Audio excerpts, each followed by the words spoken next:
Good morning students. Class 8 social science में हम पहुंच चुके थे पॉलिटिकल साइंस के चैप्टर नंबर 9। और चैप्टर नंबर 9 में भी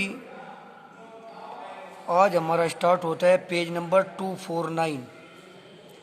पेज नंबर 249 में जो हमारा टॉपिक है वो है नीचे वाला 249 पेज निकाल लें।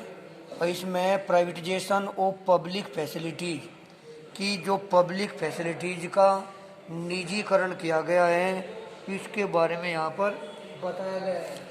जो बहुत सारी चीज़ें गवर्नमेंट ने प्राइवेट सेक्टर में उपलब्ध करा दी हैं इनके बारे में यहाँ पर बताया गया है भाई।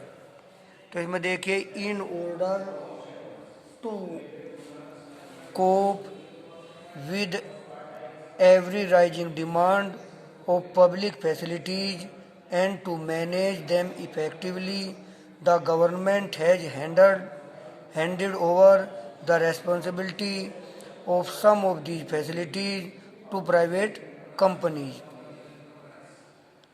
बहुत ज़्यादा डिमांड बढ़ने के कारण पब्लिक फैसिलिटीज़ की ताकि उनको अच्छी तरह से मैनेज किया जा सके, इसलिए गवर्नमेंट ने कुछ रेस्पॉन्सिबिलिटी पब्लिक फैसिलिटीज़ की सौंप दी है कुछ प्राइवेट कंपनीज को।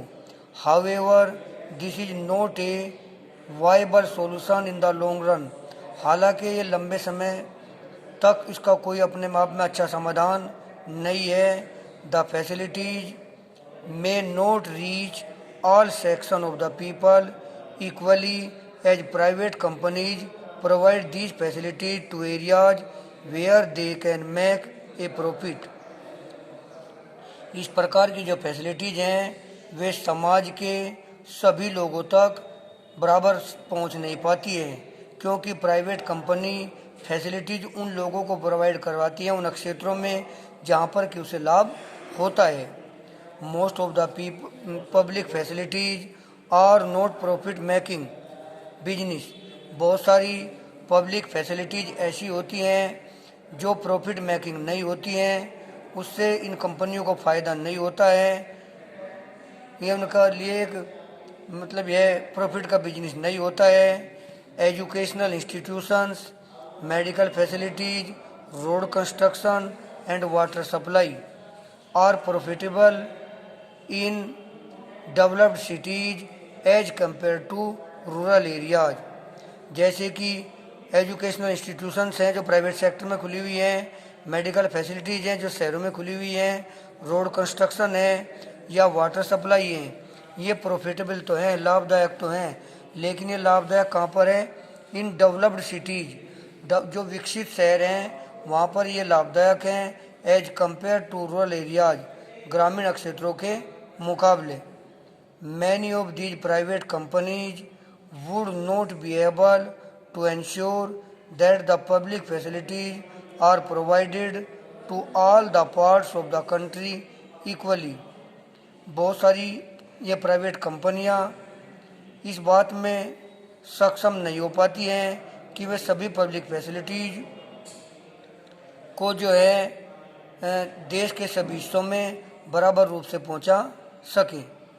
अभी बताया था कि क्योंकि उनका मोटिव प्रॉफिट कमाना होता है, तो जहाँ प्रॉफिट नहीं मिलता है वहाँ पर चलती हैं, जो प्रॉफिट नहीं मिलता वहाँ पर वे नहीं चलती हैं।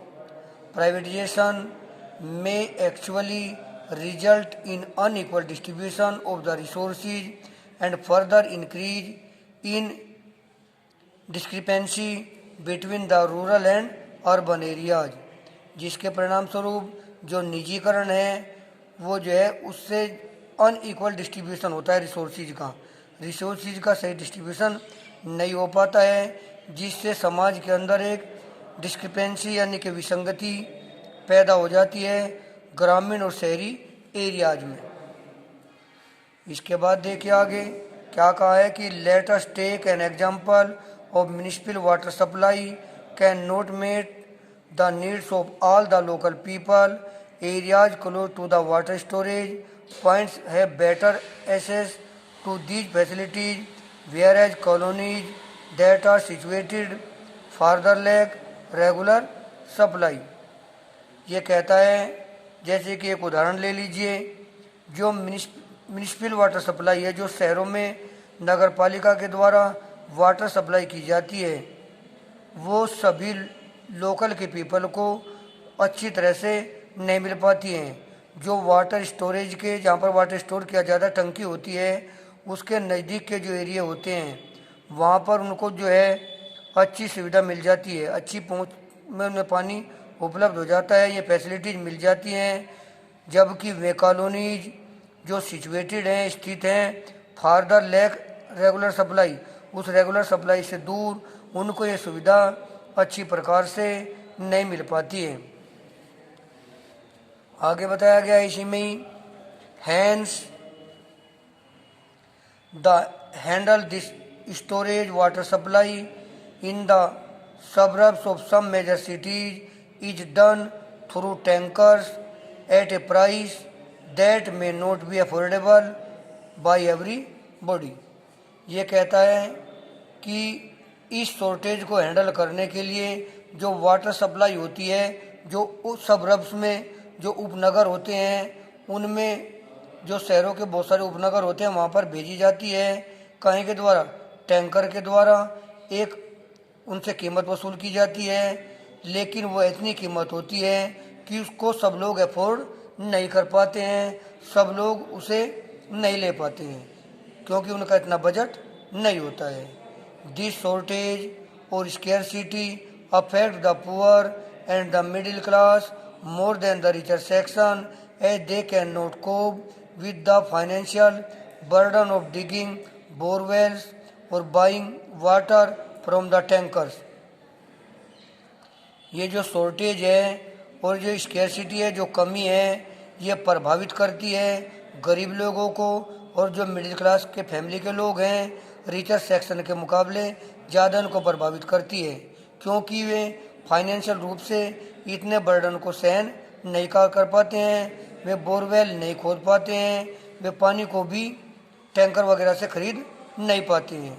इसलिए जो रिचर सेक्शन के जो सोसाइटी के लोग होते हैं, have more choices for safe drinking water, तो उनके लिए ड्रिंकिंग वाटर की बहुत सारी चॉइसेस होती हैं, वे कहीं से भी पानी ले सकते हैं।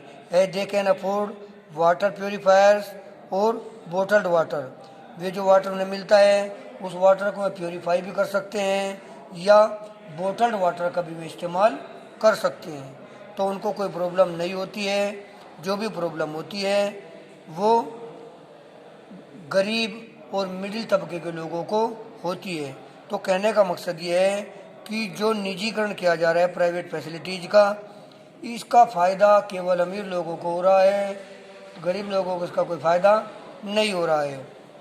When the responsibility of water supply is handed over to private contractors they tie up with the farmers around the city, जब रेस्पॉन्सिबिलिटी वाटर सप्लाई की हैंडेड ओवर की जाती है कुछ प्राइवेट कॉन्ट्रैक्टर को, तो वे प्राइवेट कॉन्ट्रैक्टर जो है वे फार्मर से टाई अप हो जाते हैं, जो शहर की तरफ फार्मर, चारों तरफ फार्मर होते हैं, और उनसे वे वाटर को लेते हैं। They take water from their borewells, उनके ट्यूबवेलों से वे पानी को लेते हैं और सप्लाई करते हैं to the nearby cities, नज़दीक के शहरों में, by paying an advance to the farmers, farmer को एडवांस में कुछ रुपए देकर।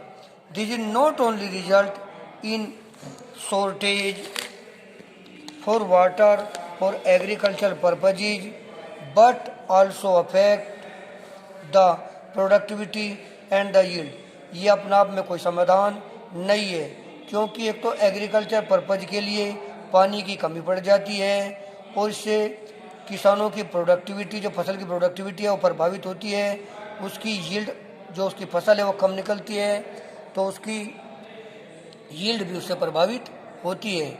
इन addition the ground water level fall down due to overuse of the resources, और जो बहुत ज़्यादा मात्रा में रिसोर्सेज का प्रयोग किया जाता है, इससे क्या होता है भाई, हमारे जो रिसोर्सेज हैं वे ज़्यादा प्रभावित होते हैं और उससे हमारा ग्राउंड वाटर लेवल जो है वो नीचे चला जाता है। अब इसके बाद इसमें discrimination in the access and availability of public facilities और कंक्लूजन, ये आपको कल पढ़ा दिया जाएगा और साथ साथ इसके कुछ क्वेश्चन आंसर भी करा दिए जाएंगे। आज के लिए हम इतना ही रखेंगे भाई।